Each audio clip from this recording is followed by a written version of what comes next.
नमस्कार दोस्तों, Ashok Singh agree show में आपका स्वागत है। मैं हूं आपके साथ अशोक सिंह। एग्रो फॉरेस्ट्री या कृषि वानिकी वह कृषि पद्धति है जिसमें खेतों में फसलों के साथ साथ पेड़ पौधों तथा वनों के वृक्षों को व्यवस्थित ढंग से लगाया जाता है। यह प्रणाली खेती और वानिकी का संतुलित मिश्रण है जिससे भूमि का बेहतर उपयोग, पर्यावरण संरक्षण तथा किसानों की आय में वृद्धि होती है।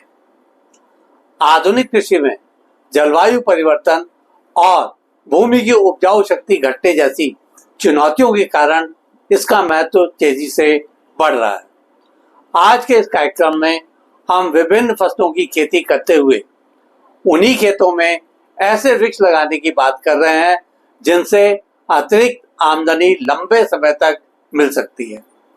इनके पर्यावरण संबंधित लाभ भी कुछ कम नहीं है, उन पर भी चर्चा करेंगे। एपिसोड शुरू करने से पहले एक बार फिर से आपसे आग्रह करना चाहेंगे कि इस वीडियो को अंत तक अवश्य देखें ताकि आप भी इसमें दी जाने वाली जानकारियों का भरपूर लाभ उठा सकें। तो दोस्तों, कार्यक्रम की शुरुआत करते हैं।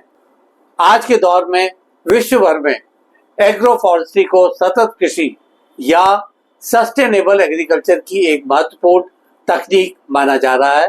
जरा एक नजर डालते हैं विभिन्न देशों में इस बारे में जारी कार्यकलापों एवं उपलब्धियों के बारे में। अफ्रीका में किसान विशेषकर केन्या, युगांडा और नाइजीरिया में मिट्टी की उपजाऊ क्षमता तथा जल संरक्षण के लिए पेड़ फसलों का संयोजन कर रहे हैं। यूरोप में इसे जैव विविधता बढ़ाने और कार्बन उत्सर्जन कम करने के साधन के रूप में अपनाया जा रहा है। दक्षिण अमेरिका के ब्राजील और कोलंबिया जैसे देशों में कॉफी तथा कोको बागानों में छायादार पेड़ों का उपयोग बढ़ रहा है। एशिया की बात करें तो इंडोनेशिया, फिलीपींस और वियतनाम में रबड़, नारियल तथा फलदार वृक्षों को फसलों के साथ जोड़ा जा रहा है। संयुक्त राष्ट्र के FAO और IPCC की रिपोर्टों के अनुसार agro forestry global food security, जलवायु परिवर्तन नियंत्रण और ग्रामीण आजीविका में बड़ा योगदान दे रही है। चलिए बात कर लेते हैं इससे मिलने वाले तमाम तरह के पर्यावरण संबंधित फायदों के बारे में। ये वृक्ष मिट्टी के कटाव को रोकने में काफी कारगर होते हैं। इन पेड़ों की जड़ें मिट्टी को पकड़ कर रखती हैं और जल बहाव से होने वाले मृदा के कटाव को रोकती हैं। ये जल संरक्षण में भी उपयोगी होते हैं। इन वृक्षों की छाया और पत्तियों की परत मिट्टी की नमी बनाए रखती है। वृक्ष वातावरण से कार्बन डाइऑक्साइड सोखते हैं जिससे ग्लोबल वार्मिंग घटती है।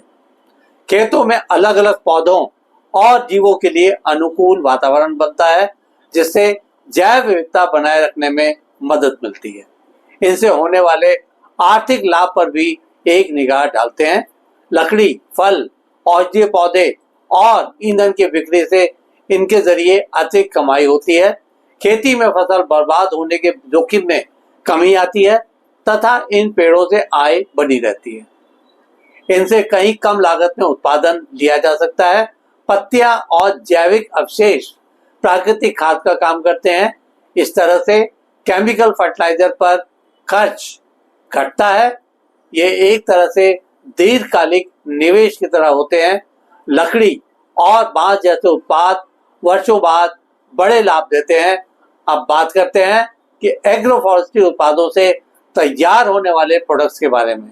इन वृक्षों से मिलने वाली लकड़ी एवं बांस का उपयोग निर्माण, फर्नीचर और कागज उद्योग में किया जाता है। फलदार वृक्षों से आम, अमरूद, नींबू, कटहल, नारियल इत्यादि फलों की प्राप्ति होती है। औषधीय पौधे जैसे अश्वगंधा, नीम, तुलसी, गिलोय के उत्पाद काफी महंगे दामों पर बिकते हैं। इनसे राल, गोंद और मसाले भी मिलते हैं। इनमें सागौन, साल, चंदन, दालचीनी, इलायची का उल्लेख किया जा सकता है। मवेशियों के लिए चारा और पत्तियां ग्लिरिसीडिया, लेस्पेडेजा, सुबबूल जैसे पेड़ों से मिल जाती हैं।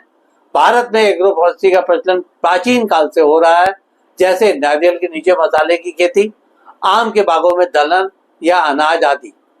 शायद अधिकांश लोगों को यह जानकारी नहीं होगी कि 2014 में राष्ट्रीय एग्रो फॉरेस्ट्री नीति लागू की गई थी। इसी क्रम में यहाँ पर कृषि वानिकी के राज्य विशिष्ट मॉडल पर भी जानकारी दे देते हैं। पंजाब हरियाणा में पॉपुलर और यूकेलिप्टस के साथ गेहूं या धान की खेती की जाती है।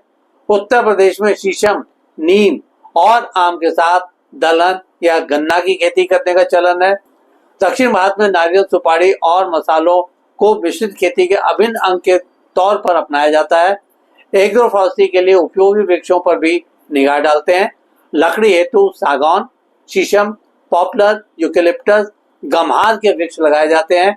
फल के लिए आम, अमरूद, कटहल, बेर, संतरा लोकप्रिय हैं।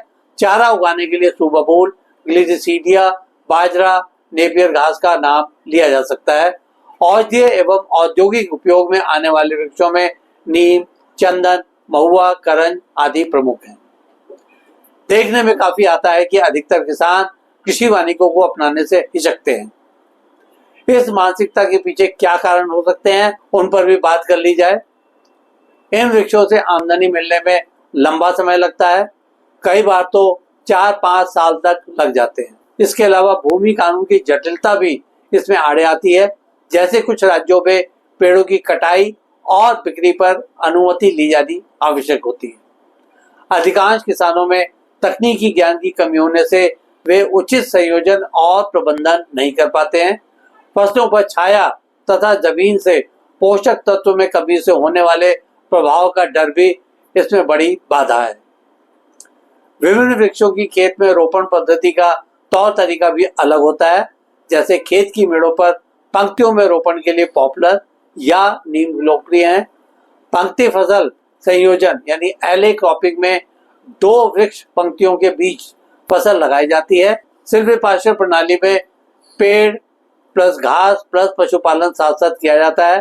तहदार खेती या मल्टी स्टोरी क्रॉपिंग में नारियल के नीचे कॉफी और मसाले उगाए जाते हैं।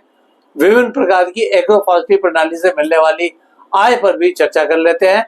उदाहरण के लिए पॉपुलर और गेहूं से 6-7 वर्ष में पॉपुलर से 4 से 5 लाख रुपए प्रति एकड़ की आय, साथ ही हर साल गेहूं से नियमित आमदनी मिल जाती है। आम बाग और दलहन से शुरुआती 3-4 साल तक दलहन से आय और बाद में आम की बिक्री से लाभ मिलता है। नारियल और काली मिर्च से एक ही भूमि से दोहरी आय प्राप्त होती है। इस प्रणाली को अपनाने से पहले इनसे संबंधित सावधानियों पर भी एक नजर डालनी जरूरी है। हमेशा उपयुक्त प्रजातियों का चयन करें जो स्थानीय जलवायु और मिट्टी के अनुकूल हों। पेड़ों और फसलों के बीच उचित दूरी रखें ताकि प्रतिस्पर्धा कम हो। समय समय पर छटाई और खरपतवार नियंत्रण करते रहें। पौधों को शुरुआती वर्षों में सिंचाई तथा खाद दें। रोग और कीट प्रबंधन के लिए नियमित निगरानी रखें। आज के एपिसोड में बस इतना ही दोस्तों। कल एक नए विषय पर चर्चा करने के लिए दोबारा इसी समय पर हाजिर होंगे। दोस्तों, अगर आपको ये वीडियो पसंद आया हो तो इसे लाइक करें, शेयर करें और हमारे चैनल को सब्सक्राइब करना ना भूलें। आपके पास कोई सवाल या सुझाव हो तो कृपया कमेंट बॉक्स में लिखें। हम आपके सवालों का जवाब देने के लिए हमेशा तैयार हैं। कल फिर आपसे एक नए एपिसोड में एक नए विषय के साथ मुलाकात होती है। तब तक के लिए नमस्कार।